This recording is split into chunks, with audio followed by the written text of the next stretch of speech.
Vamos a ir a la palabra, hermanos. Les voy a pedir que vayamos ahí a Efesios. Vamos a continuar hablando acerca de lo que comenzamos el domingo pasado. Por lo menos lo que me toca exponer a mí, que es estas imágenes que podemos ver en la Escritura de la iglesia, de lo que es la iglesia del Señor. Y el Señor, para que podamos entender, nos presenta distintos tipos de imágenes. Y hoy vamos a seguir viendo ahí en Efesios. El texto es Efesios capítulo 5, del 25 al 32. Y estuvimos viendo el domingo pasado acerca de lo que el Señor pensaba acerca de la iglesia, cómo Él había planeado la iglesia. No es un plan B en el plan del Señor, que dice, bueno, ahora creyeron, ¿dónde metemos a estos creyentes? Hagamos la iglesia. No, sino que está planeado por el Señor desde la eternidad. Y estuvimos viendo también que Pablo utiliza ahí una palabra que es un profundo misterio. Y es algo que nosotros tenemos que estar entendiendo qué quiere decir este misterio. Un poquito lo pudimos ver muy por arriba, pero hoy vamos a verlo nuevamente para poder seguir con las otras imágenes de la iglesia. Y ahí esta epístola de Pablo a los Efesios nos da tres imágenes,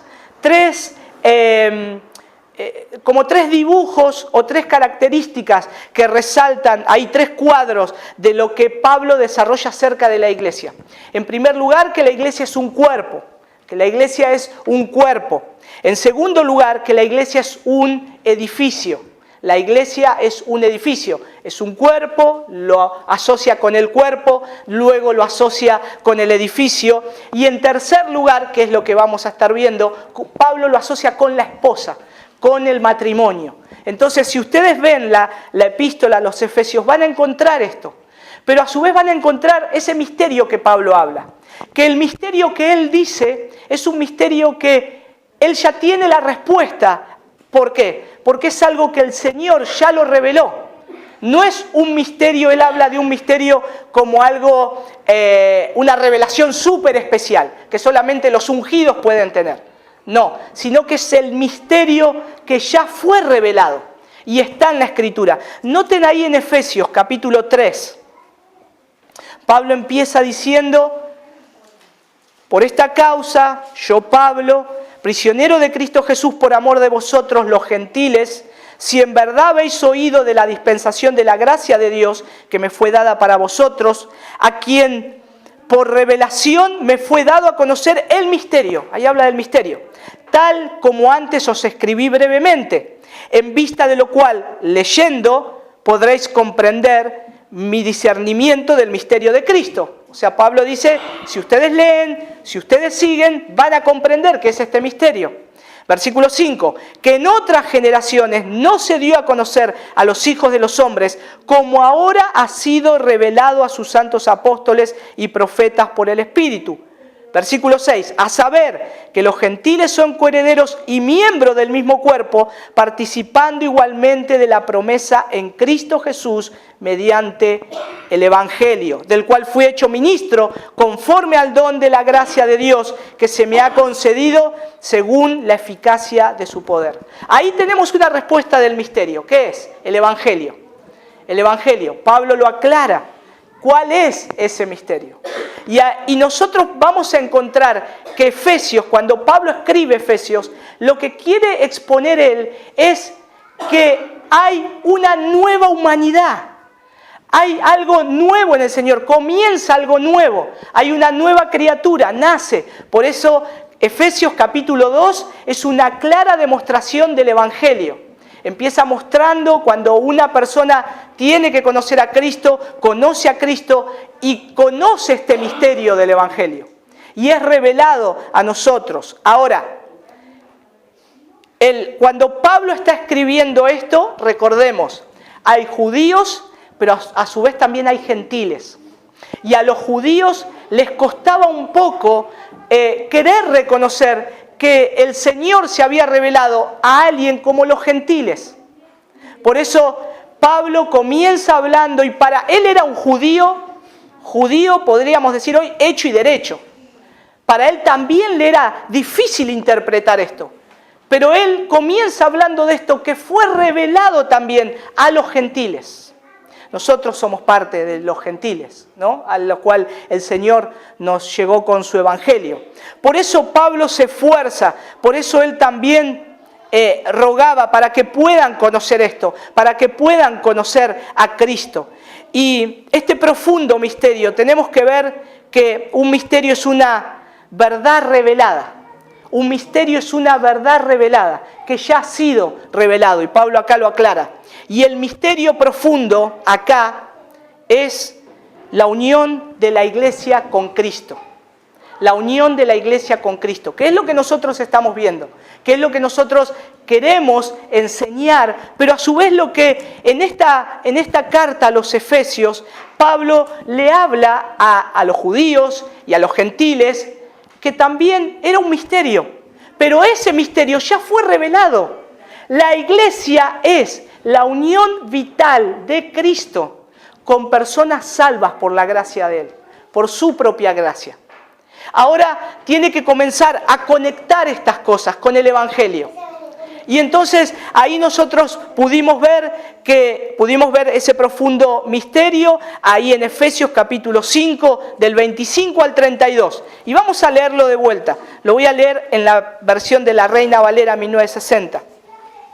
Dice Efesios 5 del 25 al 32, maridos, amad a vuestras mujeres, así como Cristo amó a la iglesia y se entregó a sí mismo por ella, para santificarla, habiéndola purificado en el lavamiento del agua por la palabra, a fin de presentársela a sí mismo, una iglesia gloriosa, que no tuviese mancha, ni arruga, ni cosa semejante, sino que fuese santa y sin mancha. Así también los maridos deben amar a sus mujeres, como a sus mismos cuerpos. El que ama a su mujer, a sí mismo se ama, porque nadie aborreció jamás a su propia carne, sino que la sustenta y la cuida, como también Cristo a la iglesia, porque somos miembros de su cuerpo y de su carne y de sus huesos. Por esto dejará el hombre a su padre y a su madre, y se unirá a su mujer, y los dos serán una sola carne. Grande es este misterio, mas yo digo esto respecto de Cristo y de la iglesia. Lo que hemos podido ver hasta ahora, el domingo pasado, poder resaltar, es que este misterio ya fue revelado. Este misterio, lo que Pablo está hablando, es de la unión de la iglesia con Cristo, de la unión de personas que han sido salvas y han sido puestas en un lugar que se llama la iglesia. Entonces nosotros vimos que la iglesia no son 4 paredes, la iglesia no son bancos, la iglesia son piedras vivas. La iglesia es un cuerpo vivo, tiene una unión vital, está conectada a la cabeza que es Cristo. Y nosotros también podemos referirnos a lo que Jesús habló acerca de la vid y de los pámpanos. Si nosotros estamos unidos a Él, nosotros tenemos todo lo que necesitamos como sus hijos. Necesitamos toda la fuerza, la vitalidad proviene de Cristo. Y nosotros recibimos el crecimiento si estamos unidos a Él. Asimismo, Él está comprometido con la iglesia. Lo que pudimos ver es cómo Cristo ama a la iglesia. Cómo Cristo ama a la iglesia. Y nosotros pudimos ver ahí en el mismo texto que el Señor dice que Cristo amó a la iglesia y se entregó a sí mismo por ella. ¿Para qué? Para santificarla, habiéndola purificado en el lavamiento del agua por la palabra, a fin de presentársela a sí mismo una iglesia gloriosa que no tuviese mancha, ni arruga, ni cosas semejantes, sino que fuese santa y sin mancha. Y si nosotros queremos ser imitadores de Cristo, verdaderamente, ¿qué tenemos que hacer? Hacer lo que dice Efesios capítulo... lo habíamos leído ahí.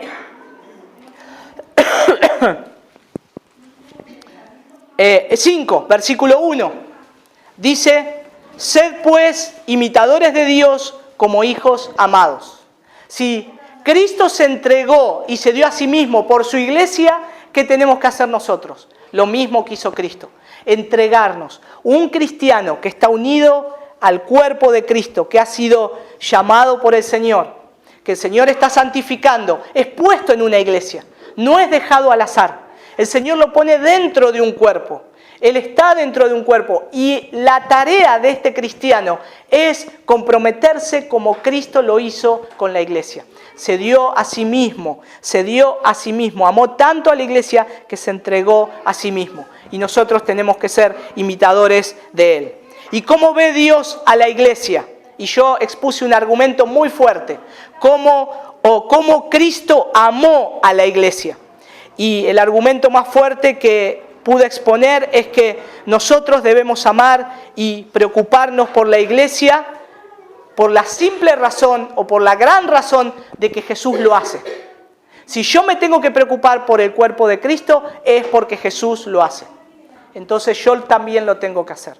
Yo lo tengo que hacer y tengo que estar pensando en la iglesia del Señor. No en venir a la iglesia a lavar los pisos.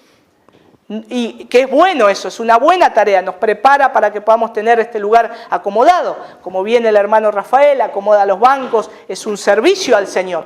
Pero eso no es darse a la iglesia. Eso es un servicio que se puede hacer a este edificio. Lo que Jesús está diciendo acá es ese amor sacrificial. Es ese amor que nace para aquellos que también son pecadores, como uno. Y los ama aún conociendo sus debilidades. Y apoya a los hermanos, y ora por los hermanos.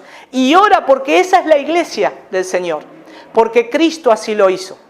Y entonces ahí está el primer argumento fuerte que nosotros tenemos. Y después también estuvimos viendo algunas imágenes erróneas que tenemos de la iglesia.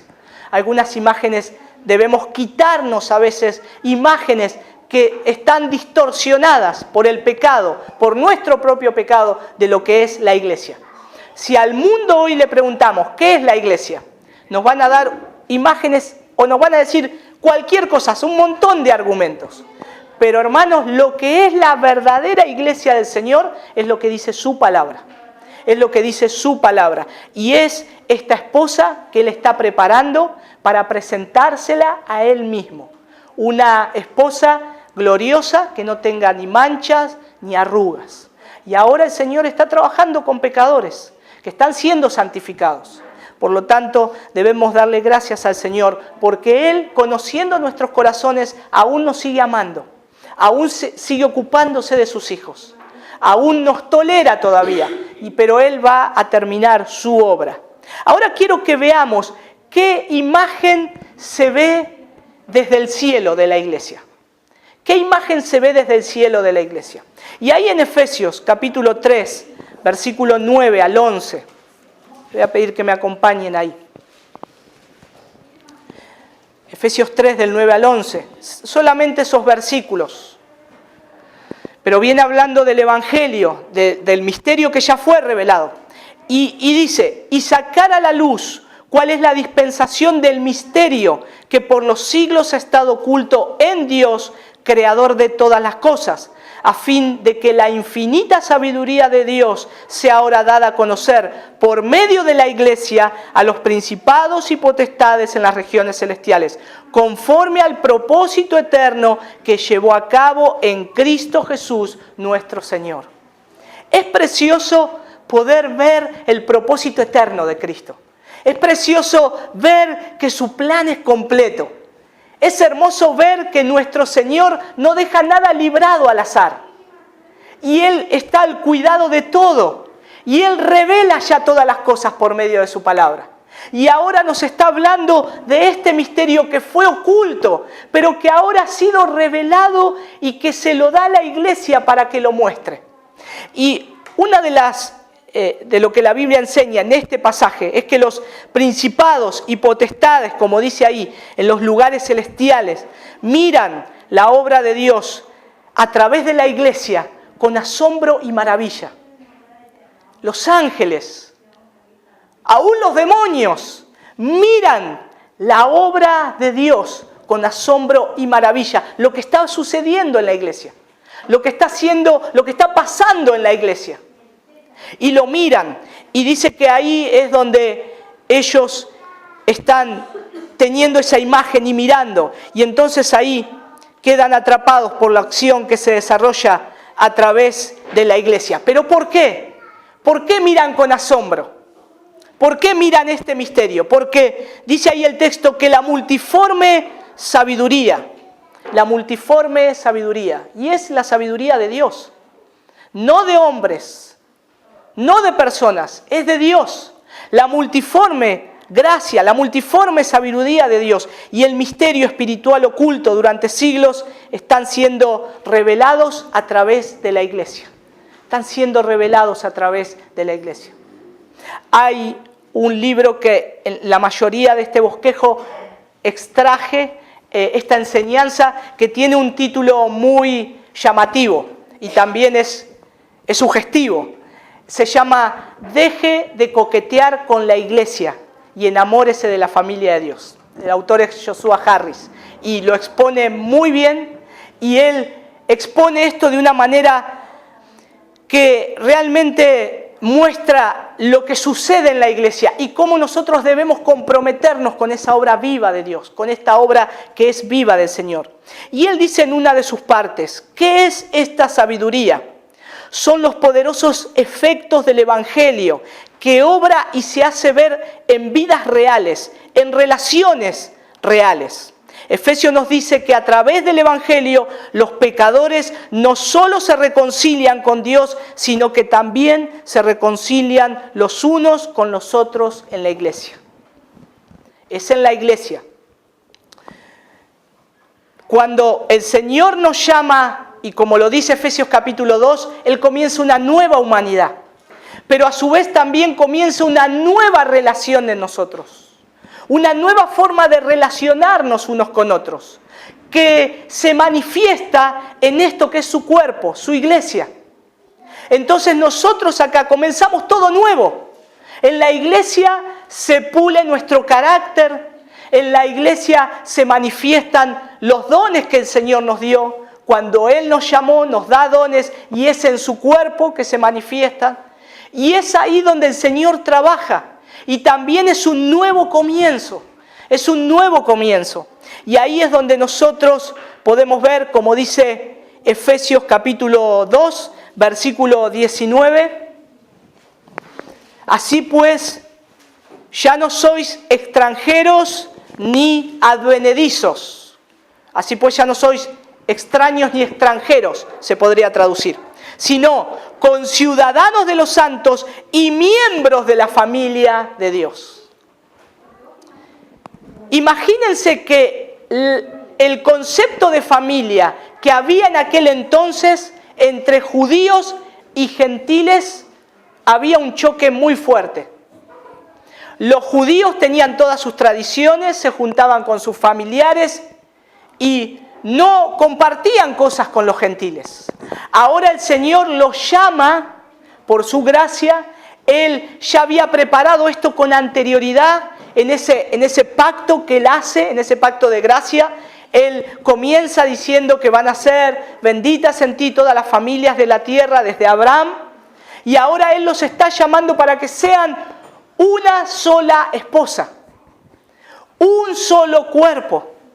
Entonces ya no hay más judíos y gentiles, ni extranjeros, ni griegos. Ahora hay una sola familia que han sido rescatados por la gracia de Dios, que han sido llamados por la gracia del Señor. Y tienen un solo Padre, y tienen una sola cabeza, un solo Señor, que es Cristo. Por eso dice, ustedes ya no sois ni extranjeros ni advenedizos, sino conciudadanos de los santos y miembros de la familia de Dios. ¿Qué se aprende de la iglesia entonces? ¿Qué imagen tenemos acá de la iglesia? Los seres celestiales miran hacia abajo a la iglesia y ven una asombrosa familia. Una asombrosa familia. El poder del Evangelio no está solo cambiando a las personas, sino también creando un nuevo tipo de humanidad. Entonces, nosotros ahí tenemos esa nueva vida, ese nuevo tipo de humanidad que Dios está formando a través de la iglesia. En medio de un mundo lleno de divisiones, dividido por géneros, razas, clases, ideologías, políticas, la iglesia es una ciudad sobre una colina donde la gente que antes odiaba a Dios y se odiaban entre sí, ahora ellos son llamados y se convierten en hijos de Dios y son miembros de una misma familia. Miembros de una misma familia, con un mismo Padre. Y esta familia se expresa en formas como prácticas y radicales. De forma práctica, porque demostramos el amor que ha sido derramado en nuestros corazones de una manera práctica entre nosotros. Y radicales, porque a veces para yo estar cambiando, Cristo cambie mi carácter, tengo que tomar decisiones radicales. Y hay cosas que tengo que dejar, y hay cosas que tengo que cortar, y hay cosas que son pecados, hay cosas que afectan el cuerpo, que es el cuerpo de Cristo, y entonces yo tengo que tomar decisiones también radicales. Déjenme mostrar dos imágenes más de la iglesia. Ahí en Efesios capítulo 1, versículo 22 y 23.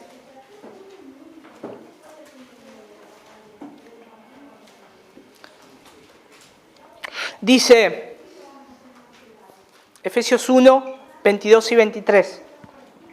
Y todo, o sea, Dios sometió todas las cosas bajo sus pies y lo dio por cabeza sobre todas las cosas a la iglesia, la cual es su cuerpo, la plenitud de aquel que todo lo llena en todo. Fíjese, la iglesia de Jesucristo es una gran familia. Es una gran familia. Y es esa familia como no hay otra en el mundo. Yo no puedo comparar esta familia con mi familia. No puedo comparar esta familia con otra familia de este mundo. Es una familia muy especial. Sin embargo, el misterio no termina ahí. Cuando los seres celestiales miran hacia abajo, también ven algo que es todavía más asombroso. ¿Qué ven? Un cuerpo. Un cuerpo. Ven una familia, pero ahora ven un cuerpo. Y ahora están viendo ese cuerpo. La iglesia está tan cerca del corazón de Dios, es tan central en su obra en el mundo que Él nos llama el cuerpo de Cristo. Miren qué pegados estamos a Cristo. Miren qué central y qué importante es la iglesia del Señor para Él mismo, que la llama un cuerpo. Está unida a Él. Él no está distante, Él no está separado. Él está unido a ese cuerpo, siendo Él la cabeza. Lo cual Él nutre todo el cuerpo. Él está guiando todo el cuerpo. Y Él tiene un gran compromiso con la iglesia. Un compromiso que Él se dio hasta lo sumo. Y somos más que hermanas y hermanos en Cristo. Al expresar nuestra unión con Él por medio del servicio, la adoración y el amor, nos convertimos nosotros mismos en manifestaciones físicas de Jesús. Nos convertimos, cada uno de nosotros. Nosotros oramos, quiero reflejar a Cristo. Señor, quiero ser más como vos, quiero ser más como vos. Y te pone en la iglesia para que demuestres dentro de estas personas que son la iglesia del Señor, que es el cuerpo del Señor, que puedas manifestar y mostrar a Cristo. Puedas manifestar esa gracia físicamente de nuestro Salvador. Esa manifestación física sobre esta tierra. Ahora, esta es una imagen, el cuerpo. Otra imagen más, el templo. El templo. La iglesia o el cielo ve a la iglesia como un magnífico templo. A través de la iglesia Dios está creando una estructura como no hay otra en la historia. Cuando Pablo habla a los judíos y dice que somos templo, la imagen de ellos del templo era el templo donde iban a adorar. Era ese lugar sagrado. Ahora él dice, es la iglesia, es un cuerpo, son los llamados, son pecadores que han sido salvos por la gracia de Dios. Pero ahora estos hermanos y estas personas son el templo. Son el templo. Somos, por lo tanto, nosotros podemos ver que somos un magnífico templo. Y a través de la iglesia Dios está creando esa estructura, que no está hecha de piedras o ladrillos. es más grande que cualquier catedral construida por manos humanas. Como dice Primera de Pedro, capítulo 2, versículo 5, dice que somos piedras vivas. Somos piedras vivas. Los que trabajan en construcción, ¿alguna vez tuvieron que salir corriendo un ladrillo? Johnny, vos hiciste ahí, nada, no se escapó. Un bloque, nada. Carlitos tampoco. Sí, levantó la casa y no se le fueron. No tienen vida, pero ahora somos piedras, somos un fundamento, pero el Señor dice, ustedes son piedras vivas. La iglesia, este templo se va construyendo. Se va construyendo. La imagen que ellos tenían era del templo, de material, hechos con piedras, piedra sobre piedra. Ahora el Señor dice, no es piedra sobre piedra. La iglesia del Dios vivos son piedras vivas. Son ustedes, piedras vivas. Los apóstoles y profetas hicieron los cimientos. Jesús mismo es la piedra angular. Y usted y yo estamos siendo agregados a ellas. Por eso no hay más apóstoles o profetas que se levanten como en los tiempos de Jesús. Hay apóstoles. Hoy, sí, hay falsos. Pero estos apóstoles bíblicos ponen el fundamento y ahora el Señor dice en su palabra, ya está el fundamento. Lo pusieron ellos. Ahora la iglesia está siendo construida y ustedes son esas piedras. Y ustedes son esas piedras. Es que se va agregando a este edificio. Y Efesios capítulo 2, versículo 21 y 22. Fíjense qué preciosa imagen de este edificio. Efesios 2, 21 y 22. Dice, está hablando de Cristo acá, ¿En quién? O sea, en Cristo. Podríamos decir, en Cristo, porque viene hablando de Cristo. En Cristo, en quien todo el edificio, bien ajustado, dice la versión de las Américas. En quien todo el edificio bien ajustado va creciendo para ser un templo santo en el Señor, en quien también vosotros sois juntamente edificados para morada de Dios en el Espíritu. Y acá esto es algo precioso, esta imagen de la iglesia. Como creyentes estamos unidos a una estructura espiritual que nos vincula a los apóstoles que caminaron con el Maestro, a los santos de cada generación, color y continente, tanto a los que nos precedieron como a aquellos que nos van a seguir. Estamos unidos a ellos. Y en el Antiguo Testamento, la presencia de Dios en el mundo se manifestaba. ¿En dónde se manifestaba? En el tabernáculo en el desierto. En el tabernáculo en el desierto. Y más tarde en el templo de Jerusalén. Pero hoy, ahora Pablo está diciendo, luego de la venida de Cristo, ya no hay necesidad de un templo. La iglesia es el templo. Por eso nosotros no decimos, nos encontramos o venimos al templo. Porque somos nosotros el templo. Somos nosotros la iglesia. Somos nosotros la iglesia del Señor. Y nosotros ahí tenemos que la iglesia es el templo de Dios, el lugar donde reside en especial y manifiesta su presencia. ¿En dónde? En nosotros, en su iglesia, en nosotros. Nosotros somos el lugar de habitación de Dios, no nuestros edificios, sino nuestras vidas unidas en adoración y servicio. Ahí es donde la iglesia, donde el Señor manifiesta su presencia, en cada uno de nosotros. En cada uno de nosotros. Es más fácil decir, Señor, llena este lugar con tu presencia. Toca estas paredes, llénalas. Que el Señor pueda hacer cosas sobrenaturales, los puede hacer. Lo hizo cuando Isaías tuvo esa visión. Pero el Señor quiere llenar vidas. El Señor quiere trabajar en personas, en piedras vivas, en un cuerpo vivo, en pecadores, en nosotros. Él quiere trabajar y está comprometido con su iglesia. ¿Cómo podemos unir todas estas imágenes? La del cuerpo, la del templo, la de la esposa. ¿Cómo podemos unir todo esto? ¿Cómo podemos unir? Capaz que podemos ver ahora con más claridad por qué es tan importante que estemos conectados y comprometidos con la iglesia. ¿Por qué debemos estar comprometidos por la iglesia? Hay un autor, un teólogo, Eric Lagne, describe lo que cada una de estas imágenes de la iglesia dice acerca de nuestra participación en ella. Él junta todas estas imágenes y da una explicación. Y dice: ser miembro de una familia es pertenecer a una comunidad vinculada por una paternidad en común. Ser una piedra en este templo significa pertenecer a una comunidad de adoración.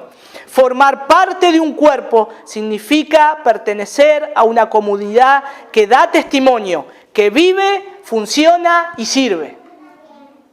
Hace todas esas cosas.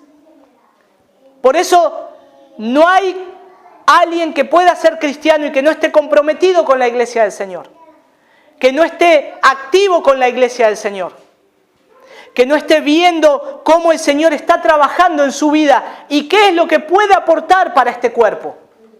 Y no estoy hablando de que se necesitan guitarristas o predicadores. Gloria a Dios si vienen, si están, si se forman. Pero lo que Dios está diciendo acá, que nosotros somos una comunidad que da testimonio de Cristo, que vive para Cristo y que funciona y sirve para Cristo. Todo lo hacemos para Él, todo es para su gloria.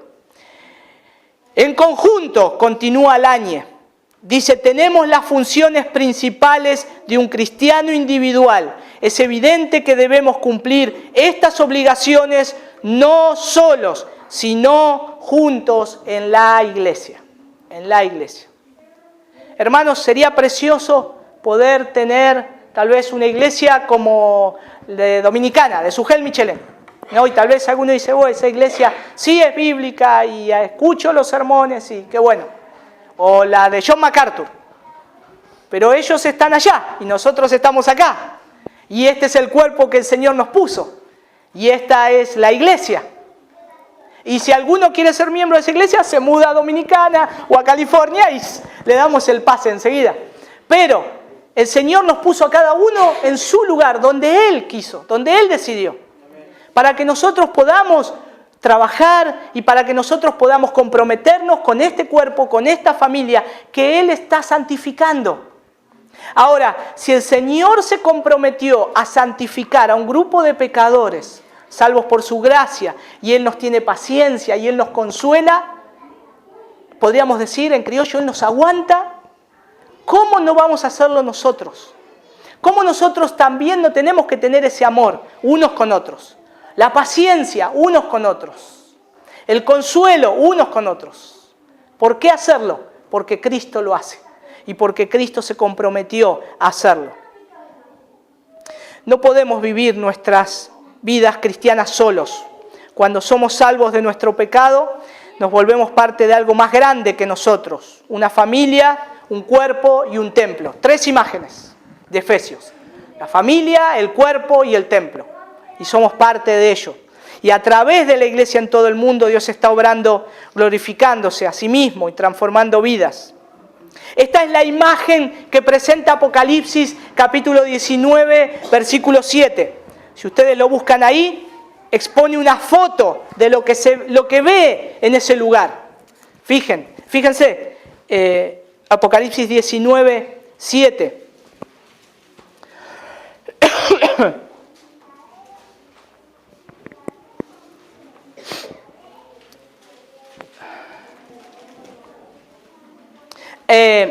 Apocalipsis versículo 19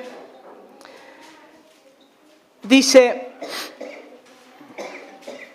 perdón, no es versículo 7, a partir del versículo 1, dice: después de esto oí como una gran voz de una gran multitud en el cielo, que decía: aleluya, la salvación y la gloria y el poder pertenecen a nuestro Dios. Y ahí sigue hablando acerca de lo que el Señor ha hecho, hace y lo que va a hacer. Ahora dice otra vez en el versículo 6, y oí como la voz de una gran multitud. Y fíjense que ahí está esa imagen, que es un montón de gente, es una multitud. Y nosotros podemos ver también que están las imágenes del Señor ahí en Apocalipsis, de todos aquellos que han sido salvos. Y fíjense que él también ahí, un poquitito más atrás, en el versículo, perdón, más adelante, en el versículo, espere que lo perdí, versículo 21, dice: y vi un cielo nuevo y una tierra nueva, porque el primer cielo y la primera tierra pasaron y el mar ya no existe. Y vi la ciudad santa y la nueva Jerusalén, que descendía del cielo de Dios, preparado como una novia ataviada para su esposo. Entonces oí una gran voz que decía desde el trono: he aquí el tabernáculo de Dios entre los hombres, y Él habitará entre quienes, entre ellos, y ellos serán su pueblo, y Dios mismo estará entre ellos. Y después pone muchas imágenes de personas, de multitud, de gente, y estas son imágenes que nosotros podemos ver de gente que ha sido salva. Judíos, griegos, los gentiles, tribus, lenguas, naciones, generaciones, todos están representados ¿en quién? En la esposa, en su iglesia. Y esto es como esposa a Cristo, presentándosela Él mismo, a Cristo, en ese día. Y hermanos, esta es la iglesia en Apocalipsis que va a triunfar, Esta es la iglesia que triunfará a pesar del fracaso humano, como humanos. La iglesia va a prevalecer y va a triunfar. Aún en medio de los ataques del demonio, la iglesia va a triunfar. La iglesia va a permanecer. Ya Dios lo decidió así. Por más que venga el Satanás como un río, que venga Satanás a atacar a su iglesia, a sacudirla, el Señor la va a hacer prevalecer y ya va a triunfar. Ya triunfó la iglesia, ya triunfó, y Él ya lo ha dicho en su palabra. Y esta es la iglesia que jamás se va a acabar, jamás se va a acabar. Es tan precioso saber que un día vamos a estar con Él. Ahora, en medio de todas estas diferencias, capaz que nos están pensando que el plan de Dios para la iglesia suena bien, pero que ha fracasado. ¿Por qué hay tantas denominaciones? ¿Por qué hay tantas religiones? ¿Por qué hay tantos lugares que tal vez no son evidencias de que la unidad que Cristo predicó? ¿Y por qué? Y por la cual Él oró en Juan 17. ¿Qué pasó? No se logró esa unidad. No se llevó a cabo. Esto no prueban que la iglesia es un experimento fracasado. Sí tenemos que decir que se encuentra atascado por estas consideraciones, y lo aliento a volver a pensar en el significado de lo que es la unidad de la iglesia. El plan de Dios no fracasó. El plan de Dios no fracasó. La verdadera unidad es por medio del Espíritu de Dios a través de la fe en el Evangelio. Toda forma, presten atención a esto, toda forma que abandone la unidad o que abandone la unidad de las verdades centrales del Evangelio, como la expiación sustitutiva de Cristo, su resurrección y la justificación únicamente por gracia, solo a través de la fe, entonces no es unidad. No se puede tener unidad. Por más que digan somos una iglesia bíblica, somos una iglesia que crece, somos una iglesia, únanse a nosotros. Si abandonan estas verdades centrales de la iglesia, no se puede estar unidas. Porque niega lo que Cristo dijo en su palabra. Porque niega las verdades centrales del Evangelio. Hay un escrito recomendable para leer de un teólogo, Sproul, que se llama, Pepe me va a ayudar,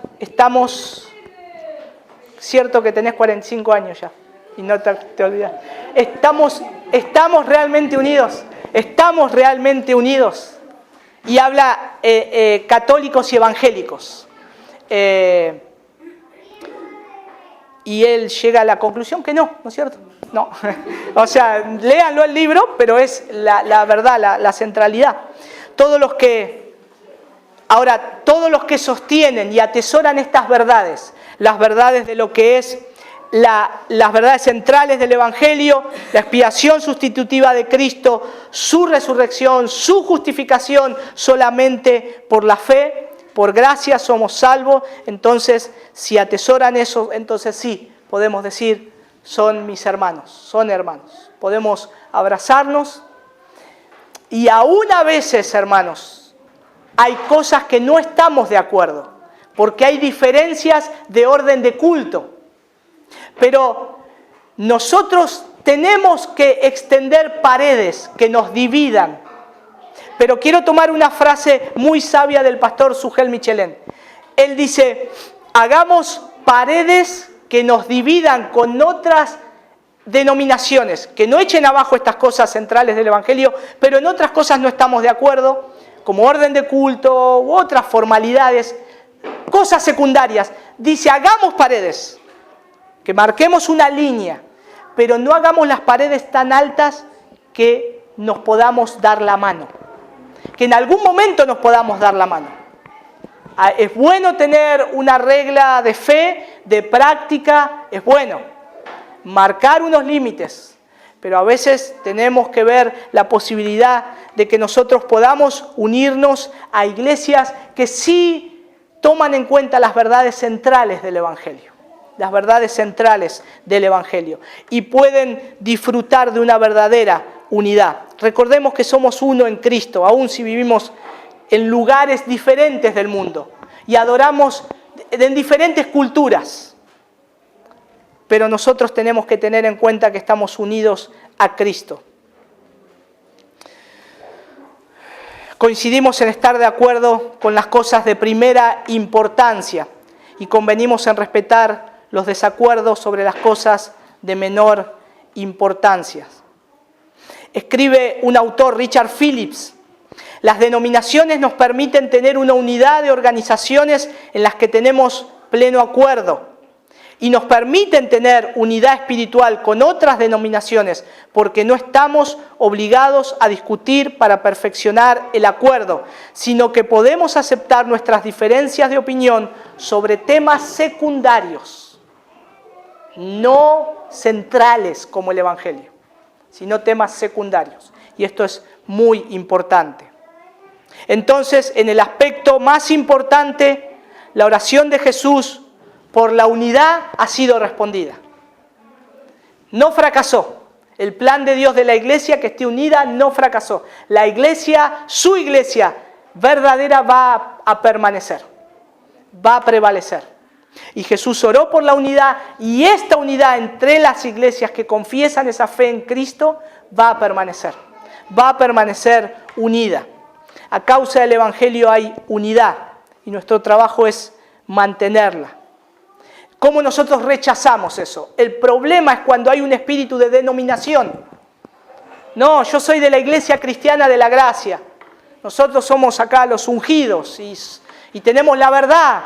Somos reformados y creemos en las doctrinas de la gracia. Y somos calvinistas. Y si no es calvinista, no te aceptamos. Y es un error, porque Jesús no está hablando de denominación. Está hablando de lo que es el Evangelio de Cristo y las verdades fundamentales de ese Evangelio. Para que podamos tener una unidad, nosotros tenemos que estar orando para que Dios obre a través de otros cristianos, aunque adoren de manera diferente a la nuestra. No son bíblicos porque aplauden, y no hay que aplaudir.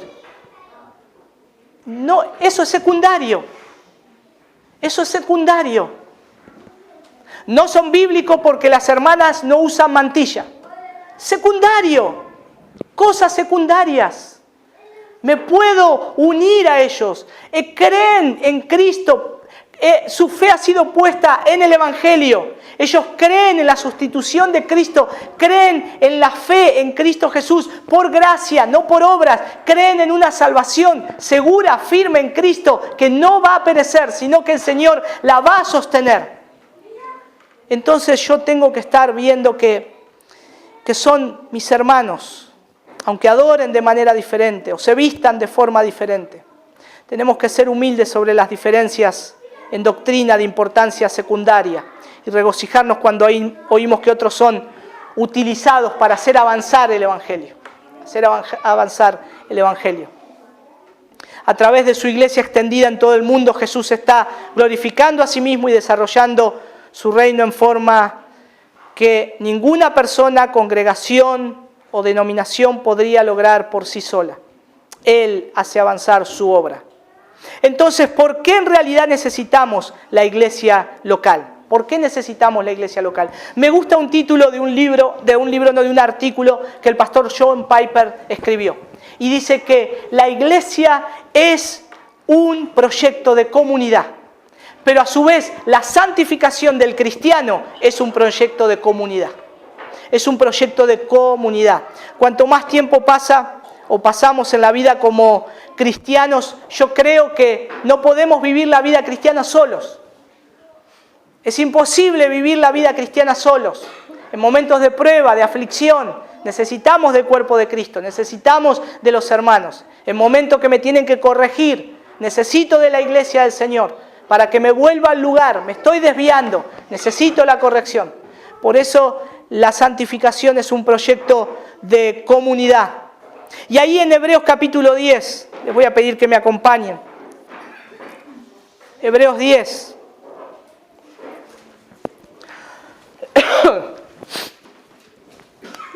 Versículo 19 al 23.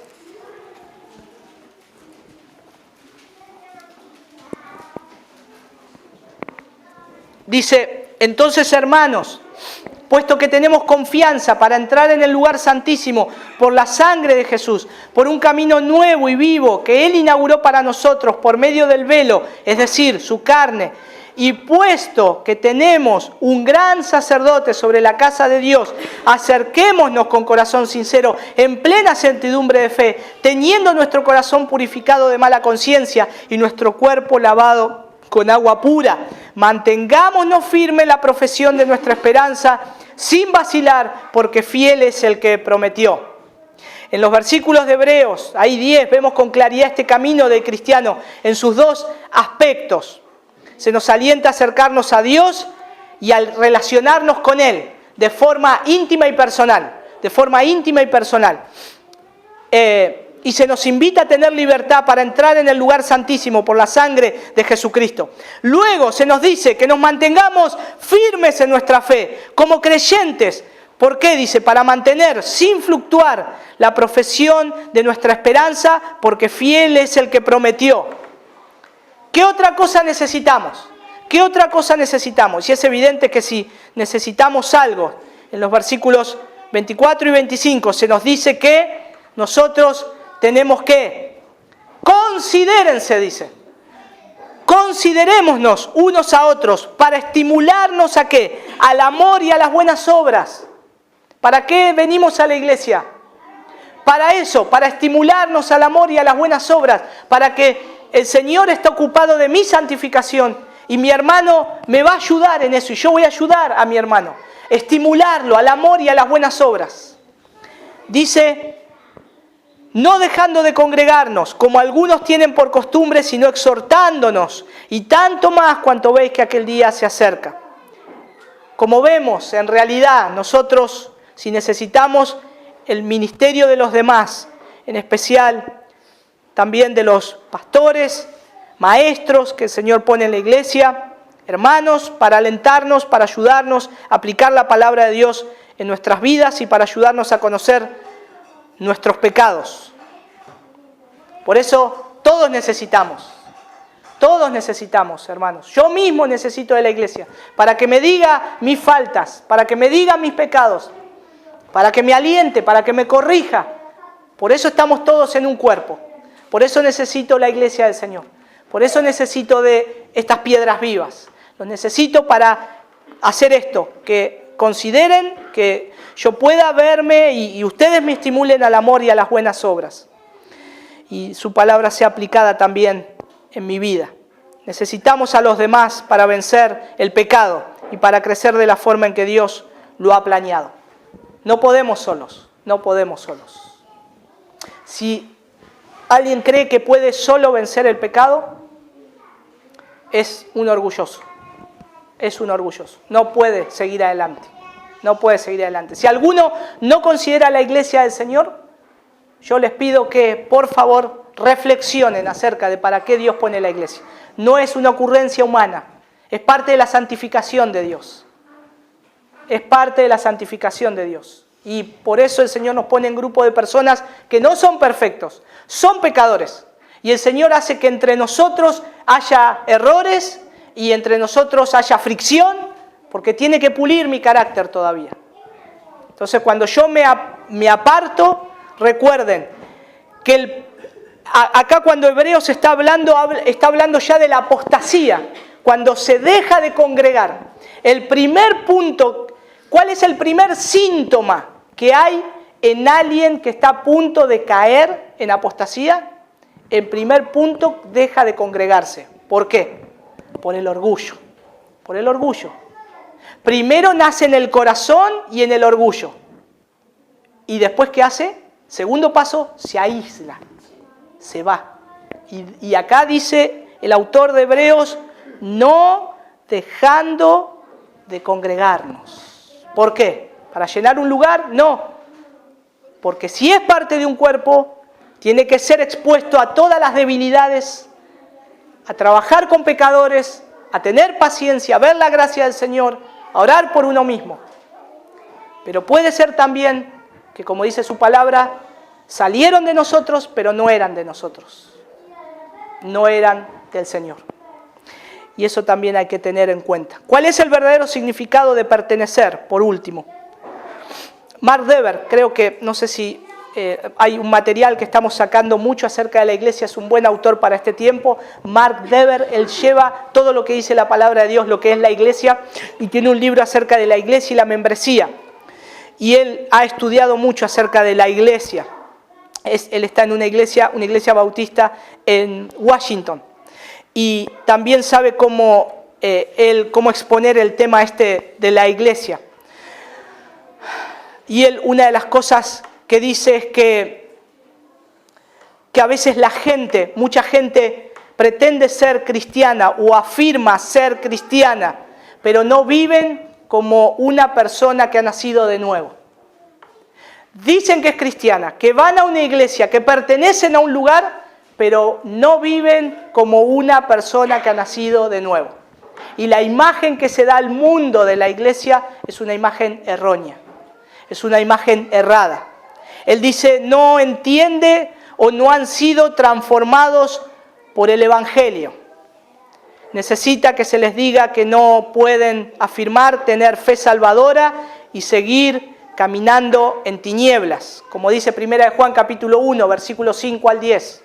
Aquel que es nacido de Dios, aquel que ha creído en el Señor. Ahí en 1 Juan 1, del 5 al 10, habla de eso. Si nosotros tenemos fe salvadora, si el Señor nos ha salvado, si el Señor nos ha trasladado de las tinieblas a su reino, ya no puede caminar en tinieblas, ya no puede regocijarse en el pecado. Es imposible que un cristiano haga eso. Va a luchar contra ese pecado, va a luchar y va a necesitar luchar fuertemente, pero a su vez va a necesitar de la iglesia, va a necesitar que la iglesia esté trabajando con él y siendo expuesto para poder ayudarlo en esa etapa de santificación.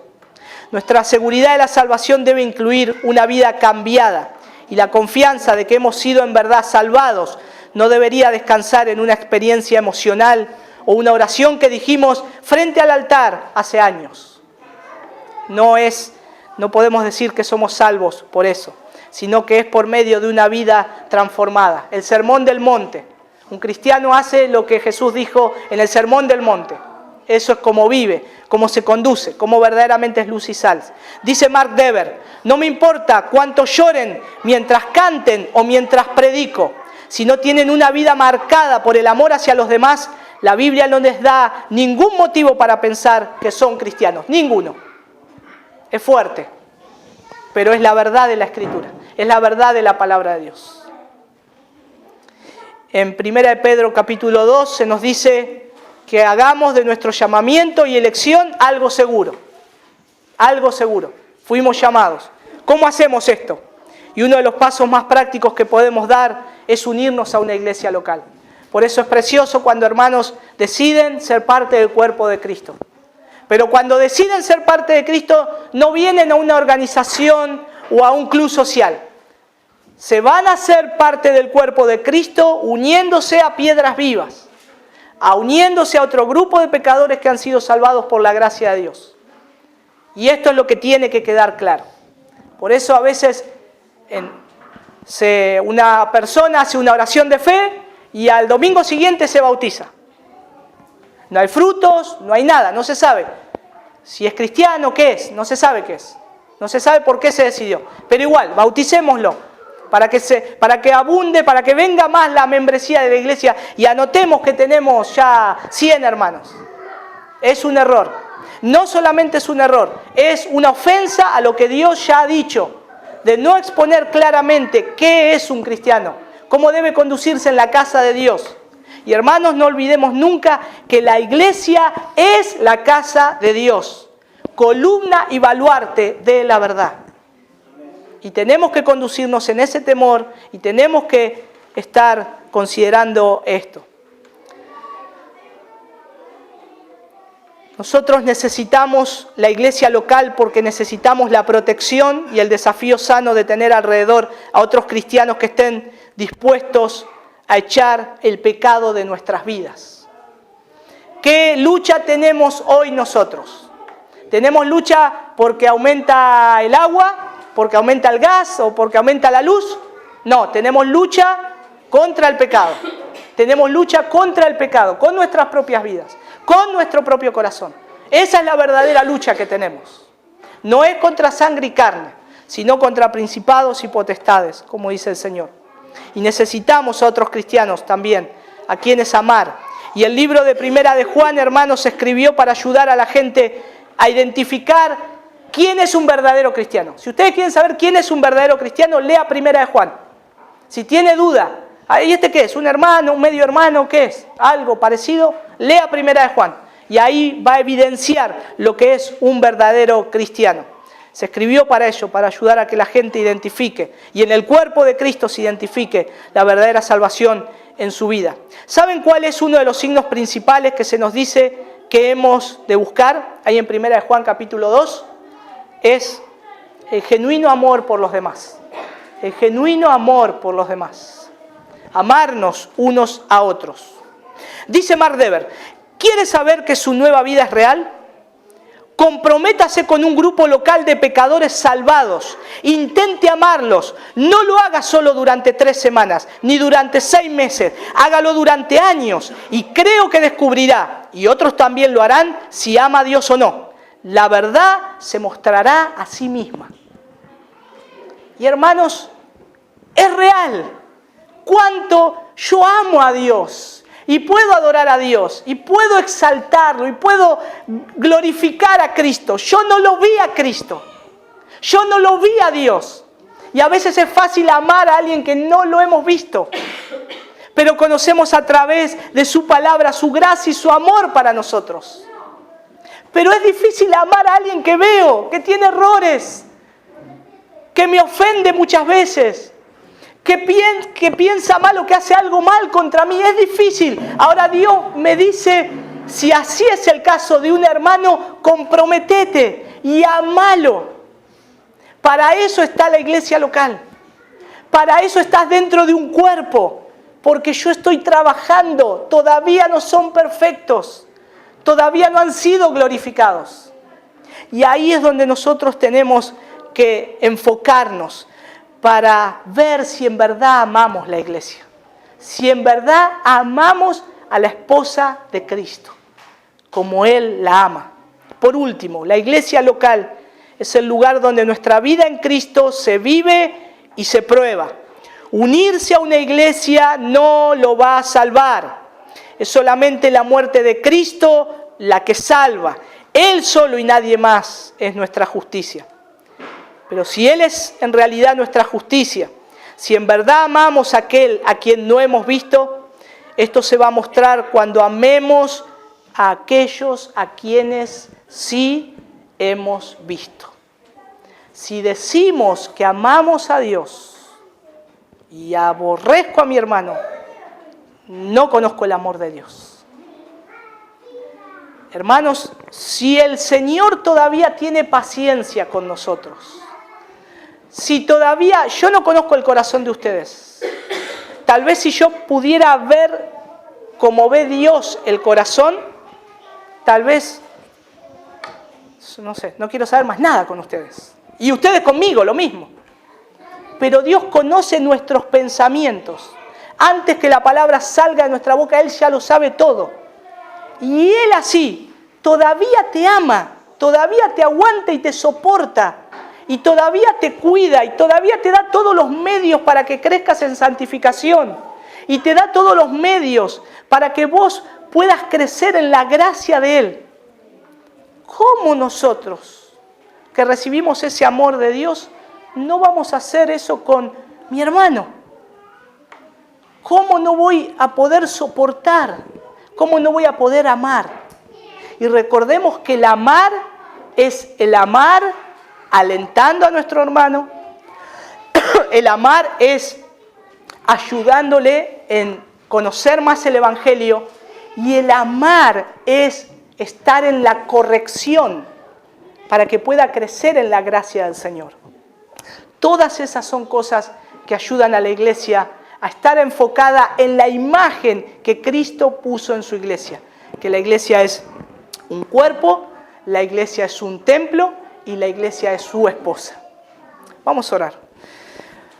Padre, te damos muchas gracias, Señor, porque tu palabra es tan clara al respecto de cómo debemos conducirnos en tu iglesia. Gracias porque nos has salvado y acá hay un grupo de pecadores que estamos reunidos y aprendiendo de ti y adorándote en medio de las debilidades y en medio de las dificultades, Señor. Creemos que tú comenzaste una obra y ahora tú la estás perfeccionando. Que un día vamos a llegar hasta ti, Señor. Señor, gracias porque ya la carrera pronto se va a acabar y te vamos a poder ver. Gracias, Señor. Anhelamos ese día. Te pedimos que las cosas de este mundo no nos distraigan, que no nos aferremos a las cosas de este mundo, Señor. Que cuando nos digas que ya llegó nuestra hora, estemos prontos, Señor, a poder encontrarnos contigo, Señor. Ayúdanos a ocuparnos inteligentemente de esa santificación a la cual tú nos guías. Ayuda a mis hermanos, que estas imágenes de la iglesia que dices en tu palabra, nosotros podamos meditar cada día y recordarnos a nosotros mismos para qué está la iglesia, para qué somos parte de un cuerpo, cómo podemos ayudar, cómo podemos poner en práctica los dones que nos has dado, Señor. Ayúdanos, Señor, ayúdanos y ayúdanos a que tu evangelio siga creciendo en esta ciudad, entre nosotros, en nuestros vecinos, en familiares. Ayúdanos, Señor. Ayuda a otras iglesias hermanas que también procuran, Señor, en esta ciudad que el evangelio crezca, que tu palabra corra. Y ayuda a las iglesias en esta nación, en nuestra Argentina, Señor, en medio de la confusión, en todo el mundo, Señor, del caos que hay. Tu iglesia va a prevalecer, Señor. Te damos gracias, Padre, porque tú, Señor, vas a seguir edificando tu iglesia, Señor. Gracias, Padre, por esa promesa tan preciosa. En el nombre de Jesús. Amén.